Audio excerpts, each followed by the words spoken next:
Royals, all of them, are being absolutely beaten up by the press this week. And in my opinion, Amanda Platel knows about the cancer card. Wait to the end. It's an absolute shocker.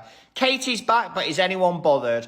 In this article, Amanda explains that she asked all her friends about Kate's early years initiative, from the butcher, the hairdresser, the baker, people she socialises with. Nobody knew a thing about it. In comparison, and remember Kate's now 44, when Princess Di was 25, she shook the hands of HIV patients, saved millions of lives by bringing HIV and the conversation around it onto the world stage. Diana also then went on to launch her landmine campaign, which again saved more millions of lives. We know Diana liked Duran Duran. We know she liked tennis. She loved going to the gym. What do we know about Kate? Zero.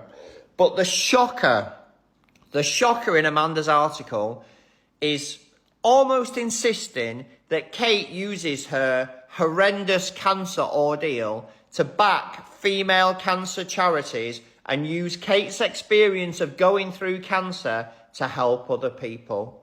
It's the end of the article. Amanda knows and cannot say.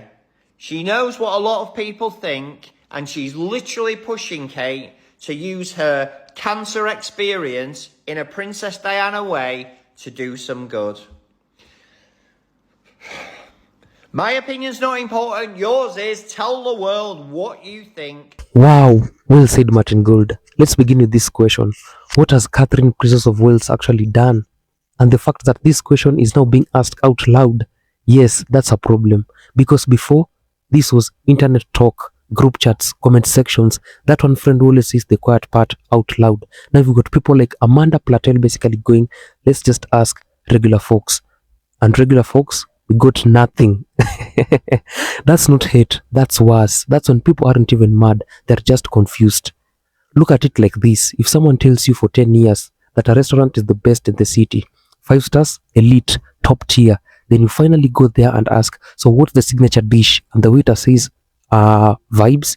You're leaving that place immediately. That's what is happening here. The media sold a whole brand.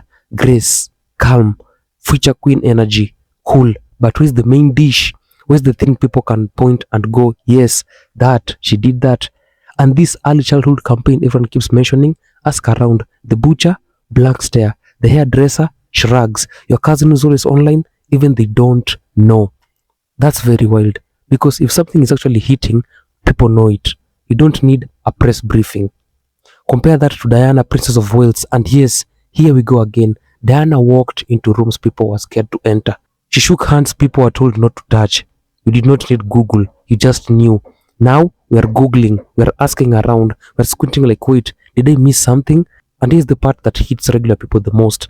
We don't hate being inspired. We actually want to root for someone. But don't sell us a story with no scenes.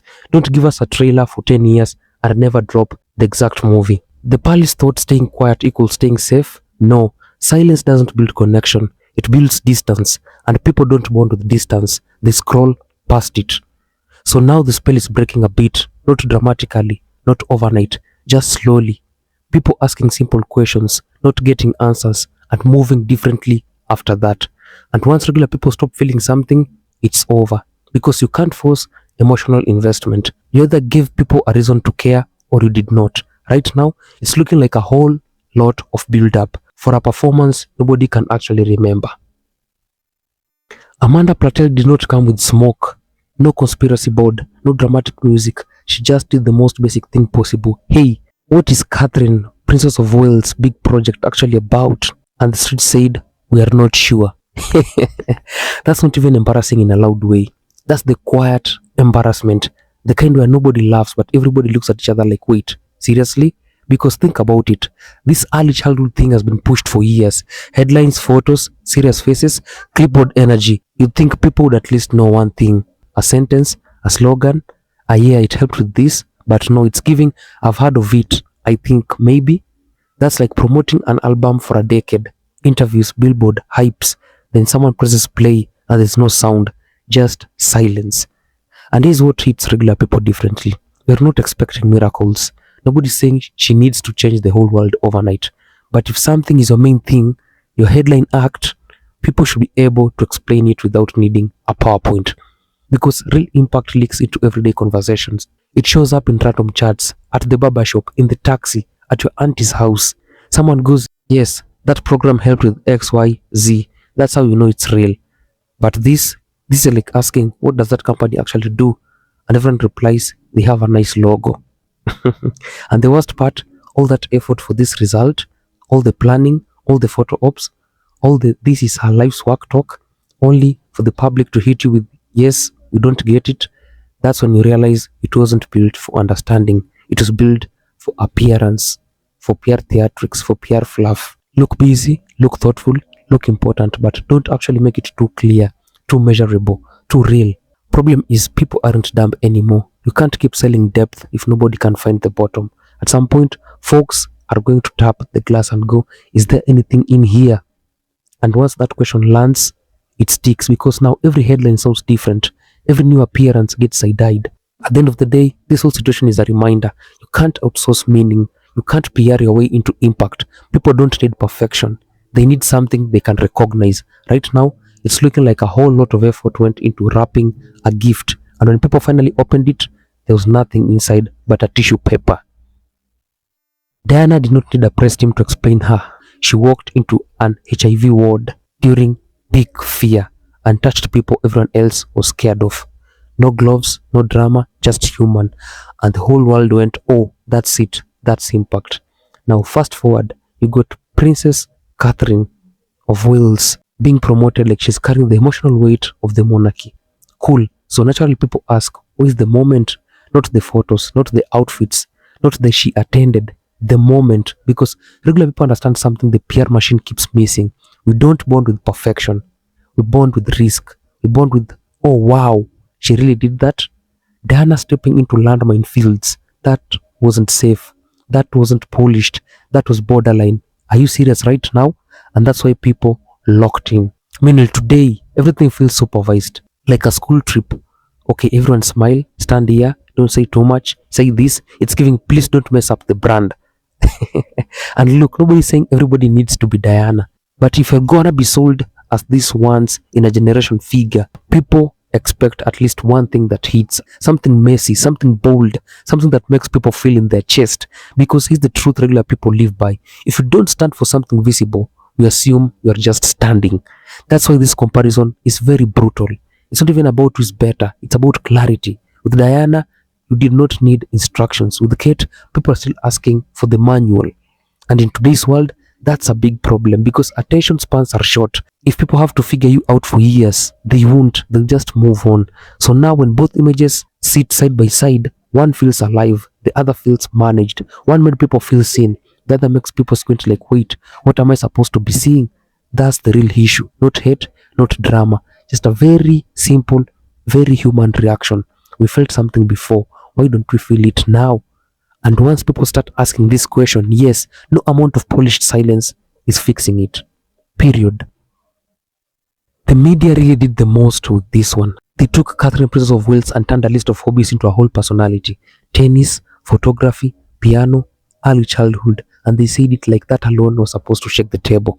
Like, be serious for a second. That's not depth. That's a Sunday afternoon. That's what normal people do when they're relaxing. Not what defines the entire public identity. But the press kept serving it like a 5-star meal. Every interest got a headline, every appearance got analysis, every little thing gets stretched like, look how thoughtful, look how layered. Meanwhile, regular people are sitting there like, is this just a hobbies list though? Because it's the difference the media keeps missing. Having interest is normal. Having conviction, that's very rare. Anybody can say they like photography, but are you out there documenting something that matters to you? Are you obsessed with it? Does it connect to something bigger? Or is it just she held a camera once, let's write 3 article pieces? Same with all the rest. Everything feels safe, neat, tidy, approved, like it went through 12 meetings before it reached the public. And that's the problem. Regular people don't connect with approved. We connect with, oh wow, she really cares about this. Oh wow, she really did this. Even if it's messy, even if it's not perfect. That's why the comparison to Diana, Princess of Wales, keeps coming back whether people like it or not. Diana did not feel like a checklist. She felt like a person who could not ignore certain things. You saw it in what she did, not in what people said she liked. Right now, it's feeling like the media built a whole image out of bullet points and hoped nobody would ask, okay, but what's the main thing? And that question hits different because when you strip away all those glossy coverage, all the keen into stock, you're left with something a bit awkward, a very polished image with no clear center. And regular people, we don't hate that. We just don't feel anything about it. And that's worse because you can debate someone you feel strongly about, but someone who just feels neutral, you scroll past them fast. At the end of the day, the media tried to turn hobbies into a legacy, but people aren't looking for a well rounded resume. They're looking for something real enough to stick with. Right now, it's looking like a whole lot of she enjoys things and not enough. This is who she actually is. Thank you so much, guys, for watching this podcast. I really hope you enjoyed. I'm your host, Miles. I'll catch you in the next episode. If you enjoyed, please like our podcast, share widely, subscribe to my channel, and let me know what you think in the comment section. May God bless you all. Goodbye.